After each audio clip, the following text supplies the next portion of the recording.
So today's topic is going to be I will never tell anyone to kick out their loved one. I know that there are a lot of people out there that say, just kick them out, kick them out. And really, like, it doesn't work for everyone, but I'm also not one to tell people to keep them in your house.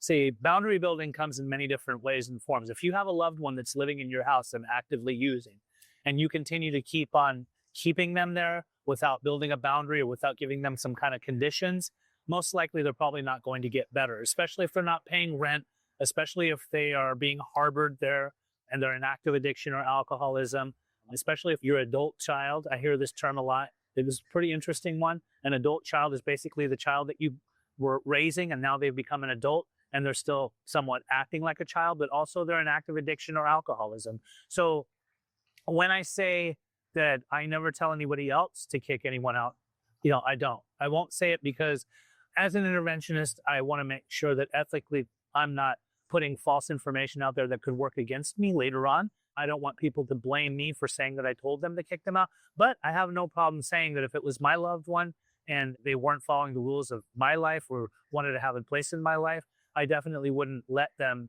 live in my house, reside in my house, and continue to keep being an active addiction. Otherwise, I am part of the problem as a parent.